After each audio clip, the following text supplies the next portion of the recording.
Ito, kain na tayo. Ayan. Ayan yung ginisang sardinas. Continuation to ng vlog natin kanina. Ayan, nag-upload pa kasi ako. Ito yung ginisang sardinas na may patola. Ayan. Magra-rice tayo. Tsaka meron tayong atsara galing sa nanay ko. Ayan, meron tayong saba. Ayan, yan ang pagkain namin nung kaming mga wala pang pera. Hanggang yan, wala pa rin kaming pera.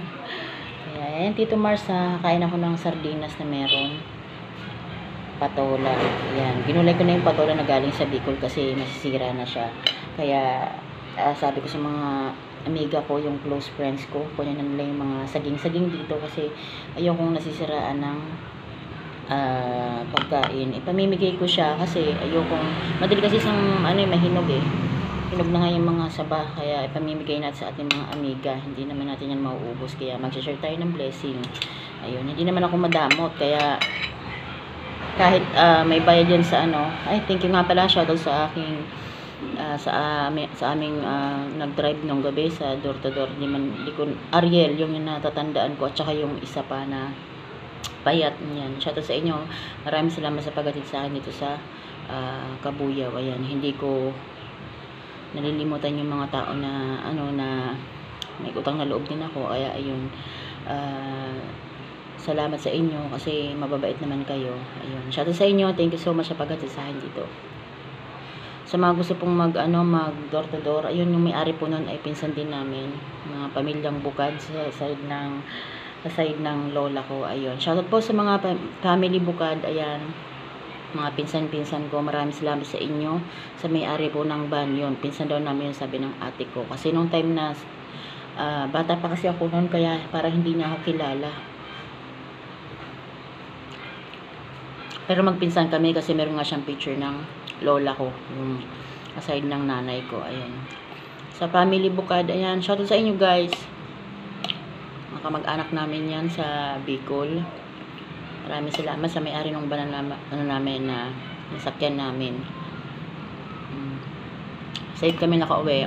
Ayun. Yung kapatid ko sa QC, alas 5 na daw nakauwi, kaya kawawa naman.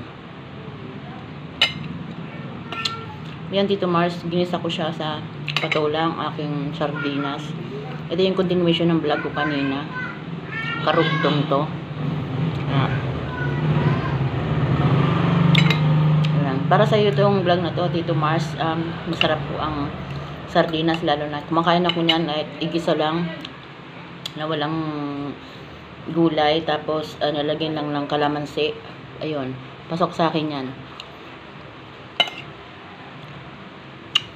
Ayun, ng mga bata pa kami, yan ang kinakain namin. Wala pa kaming pera, mahirap pa kami noon. Ganyan ang pagkain namin sa Bicol. Pag kumain ka nun ay, pag meron kang ulam na gano'n, masarap na yun sa amin dati. At syempre, hanggang ngayon, hindi namin nalilimutan yung mga pagkain namin dati. Yan, sarap. Sarap ng sardinas na ginisa. Ayan, continuation to kanina ng vlog ko, yung nag-ihiwa ako ng ingredients nito. Ayan, hindi ko siya pinag-isa kasi para tatapusin ang panonood sa akin. Masyado mahaba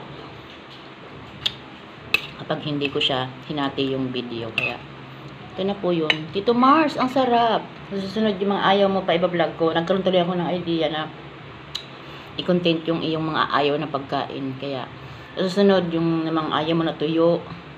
Ito na i-vlog ko na to, yung saging saba. Sarap kaya nito. Tingnan mo ha. Kahit walang bagoong to. Wala kasi akong bagoong eh. Yan. Diba? Harap.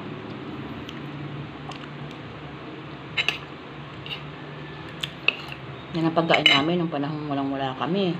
Sa Bicol kami. Alam mo ba noon, panahon na yun, wala kaming bigas. Yan ang kinakain namin. Ito yung pantawid gutom namin dati. Kaya hindi kami nag-iinarte. Hanggang ngayon, kinakain namin yan. Ito, sardinas. Ayan. Sarap. Diba?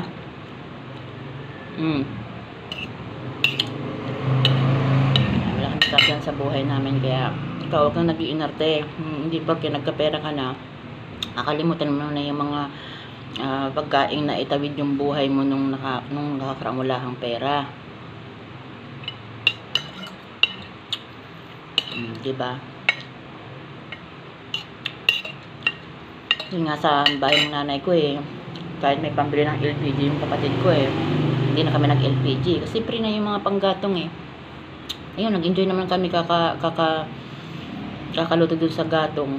Nag-enjoy naman kami kasi ang tagal nga lang, kaso lang enjoy naman na ano mo yung tiyaga mo, matyaga ka lang, wala ka ng libre na, libre yung LPG, libre yung tubig, yun, poso-poso, bomba-bomba.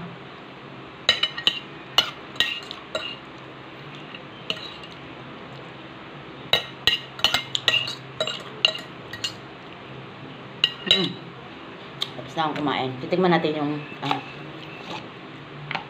yung ano ba to? Atsara ng Bicol. Masarap sila mag-atsara dun, kaya talagang inano ko to. Ni-scotch tape ko pa to para hindi siya matapong. Ayan. Tikman natin isa lang. Ayan. Atsara ng Bicol. Try natin. Ayos, sarap. The best talaga sila. Atsara man o sa mga Ayan, Tito Mars, pakikitaan kita uli. Kahit wala akong bagoong, pero kumakain ako ng bagoong. I-vlog ko na to. Nasa Bicol ako, kahit ang itim-itim ko doon. Kaya, bababad tayo ngayon dito kasi nangitim ako. Talagang ang kulay ko ay morena. Pero proud ako doon kasi yun ang natural na ganda. Morena. Ayun. Medyo umitim ako doon. Kaya, dito nagbababad tayo at saka ligo-ligo dito kasi doon naman ay poso talaga yung tubig, kaya nakakaitim talaga yung tubig doon. Okay lang, at least experience natin yung buhay doon, tsaka natuklasan natin yung mga bagay-bagay doon, mga salita nila na ganito ganyan sa akin. Okay lang yun, at least nalaman natin, di ba? Tama lang naman yung decision ko na hindi magpa-subscribe sa mga kalugar ko kasi ganyan nga marami tayong maririnig na salita. At least magsalita man sa atin na hindi maganda, wala tayong utang na loob sa kanila. Ayun. Kaya sa mga nag-support sa akin sa ibang lugar, thank you. Paulit-ulit kong sasabihin sa inyo na maraming salamat kasi nandyan kayo sumusuporta sa akin. Kahit wala pa akong ibigay sa inyo kahit piso. Kasi wala pa na akong sweldo Hindi po magic ang pagbablog. Kailangan mong paghirapan lahat ng video mo kasi napakahigpit ni YouTube, lalo na sa akin. Yung unang channel ko. Nga pala, singit ko lang. Thank you nga pala sa mga nag-support sa akin sa channel ko dati pa. Yung last November ko yung ginawa. Naka-operate ako doon kaya hindi ko na masyado yun inaasahan na magbo-boom. Pero alam mo, nakakatuwa yung channel na yun. Napaka-swerte sa akin kasi kahit hindi ako nagpapasubscribe yun, ang dami ng subscribers. Nagsimula tayo sa 0 talaga. Ngayon ay nasa 1.5